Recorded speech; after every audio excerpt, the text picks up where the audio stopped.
এবার জানাবো এক নজরে দৈনিক পত্রিকার শিরোনাম। আমার হাতে শুরুতেই আছে দৈনিক প্রথম আলো। তাদের প্রধান শিরোনামে আছে সুন্দরবনে আগুনের একটি ছবি তারা বড় করে ফটো ফিচার করে ছেপেছে। এর বাইরেও আছে ক্ষতিপূরণ থেকে বাদ পড়ছেন গরিবরা, সড়ক দুর্ঘটনা নিয়ে তাদের নিজস্ব একটি প্রতিবেদন আছে। এছাড়াও আছে ক্ষমতার দাপটেও রক্ষা পেল না পদ্মা ব্যাংক, দুর্বল ব্যাংক নিয়ে তাদের এটি আরেকটি প্রতিবেদন।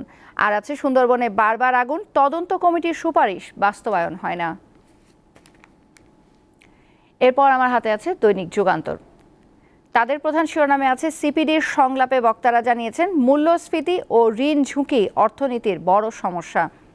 এছাড়াও ভুল সিগন্যালে দুর্ঘটনার জের, শিডিউল বিপর্যয় অব্যাহত, যাত্রী দুর্ভোগ চরমে। আপনারা জানেন একটি রেল দুর্ঘটনার কারণে রেল যোগাযোগ দীর্ঘ সময় ব্যাহত হয়েছে গত দুদিনে। এছাড়াও আরেকটি সংবাদ আছে সংসদে মুজিবুল হকের প্রশ্ন, গ্রামে 16 ঘন্টা লোডশেডিং, বিদ্যুৎ গেল কোথায়। এরপর জানাবো দৈনিক ইত্তেফাকের প্রধান শিরোনাম। তাদের প্রধান শিরোনামেও আমরা দেখতে পাচ্ছি ছবি সহ সুন্দরবনের আগুনের খবরটি আছে। আর তারা খবর ছেপেছে পূর্ল সুন্দরবনের 6 একর এলাকা আগুন নিয়ন্ত্রণে, তদন্ত কমিটি গঠন। এর বাইরেও মানুষের হাত পা কেটে নিজেই অস্ত্রোপচার করতেন মিল্টন, জানিয়েছে ডিবি।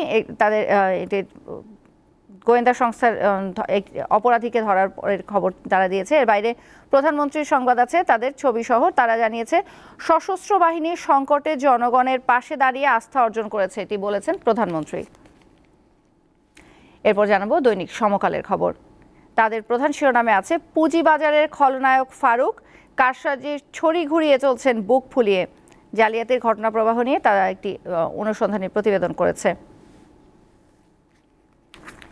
এই ছিল আজকের প্রধান পত্রিকার শিরোনামগুলো।